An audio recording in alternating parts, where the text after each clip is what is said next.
Picture this. You are 60 years old and you have been relying on food stamps for more than 2 years. Your EBT card gives you roughly $6.17 per day to feed yourself. That is the national average, according to the Center on Budget and Policy Priorities. It covers some eggs, a loaf of bread, maybe a few cans of soup, and some produce if things are on sale. Then one morning you pull a letter from your mailbox. It is from your State Department of Social Services. You read it slowly, twice, because you cannot believe what it says. It tells you that you have 90 days to prove you are working at least 80 hours per month, or your food stamps disappear. Not for a month, not for a few weeks while you sort things out. For 33 consecutive months. That is 2 years and 9 months without grocery assistance. You stare at the letter. You are 60 years old. You have degenerative disc disease in your lower back. You have not held a steady job in 5 years. You assumed people your age were exempt from this kind of rule. You were right about that assumption until November 1st of 2025. After that date, everything changed. And the terrifying part is this. Millions of Americans between 55 and 64 are receiving the same type of letter right now, and most of them are making the same wrong assumption you almost made. They think it does not apply to them. They think someone made a clerical error. They think they can ignore it. They cannot. If you do nothing for the next 90 days, your food assistance vanishes for almost 3 years, and you will not be able to get it back no matter how many times you call your caseworker. That is the reality facing an estimated 2.4 million people right now, according to the Congressional Budget Office. Today, I'm going to show you exactly what this new law says, how it works, who is at risk, and what specific actions you can take to protect yourself before that clock runs out. I have spent more than 20 years analyzing federal benefit programs, retirement policies, and the regulations that are supposed to protect older Americans from falling through the cracks. I built this channel because too many people are losing benefits they are legally entitled to simply because they did not know about a deadline, a form, or a rule change that nobody bothered to explain in plain language. What I am about to share with you today could protect roughly $6,000 in food assistance over the next 3 years. That is not a guess. That is basic math. The average SNAP benefit for adults over 50 is $188 per month, according to the National Council on Aging. Multiply that by 33 months, which is how long you lose benefits if you fail to comply, and you get $6,204. That is money for groceries that simply evaporates if you do not take the steps I am going to outline for you today. Let me tell you about Robert. Robert is 62. He lives outside of Columbus, Ohio. He worked in a distribution warehouse for nearly 3 decades until his employer eliminated his position during layoffs in 2022. Robert has arthritis in both shoulders.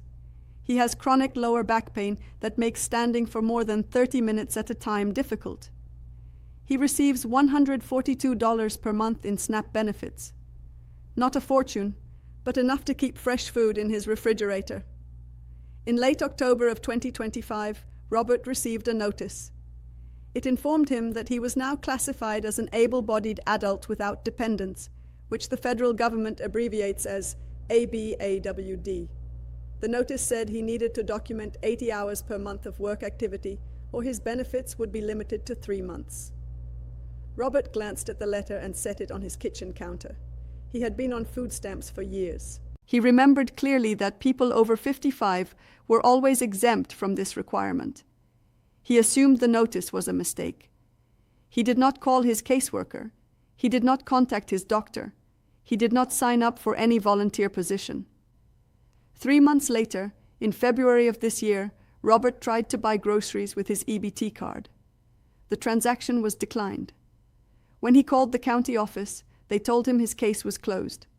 A BAWD non-compliance. They told him he could not reapply for 33 months. Robert's assumption that the old rules still protected him cost him over $5,000 in food assistance. And here is what makes his story tragic rather than inevitable. Robert could have kept every dollar of those benefits. His doctor could have written a letter certifying that his chronic pain and arthritis made him unable to sustain 80 hours of monthly work activity. He could have volunteered 20 hours per week at his local food pantry, which would have satisfied the requirement entirely. He could have asked about the good cause provision because he had documented medical appointments that interfered with maintaining a work schedule. He had options. He did not know about them. I do not want you to repeat Robert's mistake. So let me walk you through exactly what changed and exactly what you need to do. On July 4th of 2025, President Trump signed the One Big Beautiful Bill Act into law. This sweeping legislation made fundamental changes to multiple programs serving older Americans, including Social Security cost of living adjustments, Medicaid requirements, and critically, SNAP work rules. The single biggest SNAP change was this. The age ceiling for ABAWD work requirements was raised from 54 to 64. Before this law, if you were 55 or older, you were not subject to the ABAWD time limit, regardless of your work status. That protection no longer exists. Under the new law, every adult between 18 and 64 who does not have a qualifying exemption must now meet the same work requirements or face the same 3-month time limit and the same 33-month penalty. These expanded rules took effect on November 1st of 2025, according to USDA implementation guidance. You can verify this yourself at the USDA Food and Nutrition Service website at fns.usda.gov/snap/work-requirements and through AARP's analysis at aarp.org/advocacy/snap-work-requirements-what-to-know. Here is what the new rule requires. If you are between 18 and 64 and classified as an ABAWD, you must engage in at least 80 hours per month of qualifying work activity. That breaks down to approximately 20 hours per week, though your schedule does not need to be consistent as long as the monthly total reaches 80. Qualifying activities include paid employment at any wage level, unpaid volunteer work at a nonprofit organization, participation in a state-approved job training or education program, a combination of work and training hours that together reach 80, or workfare assigned by your local SNAP office. There is one alternative pathway. If you earn at least $217.50 per week, which equals the federal minimum wage of $7.25 multiplied by 30 hours, you are considered compliant regardless of how many actual hours you work. This information is confirmed by AARP at aarp.org/advocacy/how-to-meet-SNAP-work-requirements. The consequences of failing to meet this requirement are severe, and they happen faster than most people realize. If you do not satisfy the 80-hour rule and you do not hold a qualifying exemption, you can receive SNAP benefits for only 3 months in any 36-month period.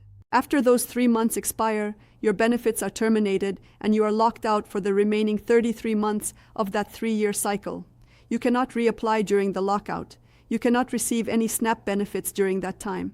The only way to restart the clock is to demonstrate 30 consecutive days of compliance after the lockout ends, or to newly qualify for an exemption. Before this law, states had significant flexibility to waive the ABAWD time limit in areas where employment was difficult to find. That flexibility has been dramatically curtailed. Under the new rules, states may only issue waivers for regions where local unemployment exceeds 10%. To put that in perspective, national unemployment has not reached 10% since one single month during the 2008 recession. Even during the pandemic, most individual counties did not sustain 10% unemployment for the extended periods required to trigger a waiver. As of February 2026, the USDA website listed no active ABAWD time limit waivers anywhere in the country according to Ballotpedia's tracking. The waiver path is effectively closed. 2 important automatic exemptions were also removed by this legislation. Veterans are no longer automatically exempt from SNAP ABAWD requirements. If you served in the military and you receive SNAP, you must now either meet the 80-hour work requirement or qualify under a different exemption such as disability. individuals experiencing homelessness also lost their automatic exemption. This change was specifically noted in the Food Research and Action Center's analysis of the law's impact. However, exemptions do still exist for specific groups. You are exempt from ABAWD requirements if you are under 18 or 65 or older. You are exempt if you receive supplemental security income, Social Security disability insurance, or VA disability compensation. You are exempt if someone in your household is under 14. You are exempt if you care for an incapacitated household member. You are exempt if a physician or licensed health professional certifies that you have a physical or mental condition that prevents you from meeting the work requirement. You may also be exempt if you are experiencing temporary personal hardship, such as a family emergency. But there is a critical distinction that trips people up. None of these exemptions are applied automatically. You must provide documentation. You must hand your caseworker a doctor's letter, a benefit verification statement, a caregiver certification, or whatever your state requires as proof. If you do not provide that documentation, the system treats you as a fully able-bodied adult with no exemption, regardless of your actual circumstances. Let me walk you through the 5 most dangerous misconceptions that are causing people to lose their benefits right now. The first misconception is that being over 55 still makes you exempt. This was true before November 1st of 2025. It is completely false now. Adults 55 through 64 are subject to the identical ABAWD rules as someone who is 25. The second misconception is that having health problems automatically exempts you. It does not. Chronic pain, diabetes, hypertension, depression, mobility limitations, none of these automatically qualify you. You need a physician or licensed professional to submit a written statement to your SNAP office specifically certifying that your condition prevents you from sustaining 80 hours of monthly activity. The third misconception is that veterans are still protected. They are not. That automatic exemption was eliminated in this legislation. The fourth misconception is that your state will waive the requirement because jobs are hard to find. Almost certainly not. The 10% unemployment threshold effectively eliminates state waivers for the foreseeable future. The fifth misconception is that this affects only a small number of people. The Congressional Budget Office estimates that 2.4 million people will lose benefits because of expanded time limits.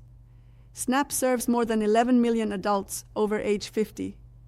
Of the 9.5 million SNAP participants over 50, approximately 6 million are between 50 and 65 and now potentially subject to these requirements. Here is additional context that makes this situation more urgent. AARP research documents that 1 in 6 older adults actively seeking employment report experiencing age discrimination during the hiring process. Workers over 55 who lose their jobs take significantly longer to find new employment than younger workers. Approximately 60% of low-income older adults who actually qualify for SNAP have never enrolled because of stigma, administrative barriers, and lack of awareness. And research consistently shows that SNAP time limits reduce program participation without increasing employment rates. Now here is what I want you to focus on. You have legal protections, and they are more powerful than most people realize. Under federal regulations at 7 CFR Section 273.15, every SNAP recipient has the right to request a fair hearing if benefits are reduced or terminated. You must file that request within 90 days of receiving an adverse notice. However, and this is crucial, if you file your hearing request before the effective date of the benefit reduction, which is usually within 10 to 15 days of the notice depending on your state, your benefits continue at their current level while the hearing is pending. That means you keep receiving food assistance while your case is being reviewed. The good cause provision also protects you if you miss work hours for reasons outside your control. A medical emergency, a transportation breakdown, a family crisis, any of these can constitute good cause if you report them to your caseworker promptly. And remember that volunteering counts as fully qualifying work activity. 20 hours per week at any nonprofit, whether it is a church, a food bank, a library, a hospital, or a community center satisfies the 80-hour monthly requirement completely. Here is your 3-step action plan. Step 1. Contact your local SNAP office this week. Go to fns.usda.gov/snap/state-directory and find your state's contact information. Call them and ask 3 specific questions. Am I currently classified as an ABAWD? What is my compliance deadline? What documentation do I need to submit? Also verify that your contact information on file is current. A wrong mailing address means missed notices, and missed notices lead to automatic case closures. Step 2. Gather your exemption documentation immediately. If you have any physical or mental condition that interferes with your ability to sustain 80 hours of work per month, schedule an appointment with your doctor this week. Ask for a written statement on letterhead that specifically says you are unable to meet a work requirement of 80 hours per month due to your medical condition. If you receive SSI, SSDI, or VA disability payments, obtain your most recent benefit verification letter from the Social Security Administration or the VA. If you provide caregiving for a grandchild under 14 or an incapacitated family member, document that relationship and your caregiving responsibilities in writing. Bring all of these documents to your caseworker proactively. Do not wait for them to ask. Provide the documentation before your next recertification appointment. Step 3. If you are able to work or volunteer, start immediately and start documenting everything. Keep a detailed log showing dates, hours, locations, and supervisors. Get a signed letter from any volunteer coordinator confirming your service. Save every pay stub from any paid work. If you enroll in a training or educational program, keep enrollment records and attendance verification. The system requires proof. Your word alone will not preserve your benefits. You need paper documentation. And if despite all of this your benefits are reduced or terminated, file for a fair hearing immediately.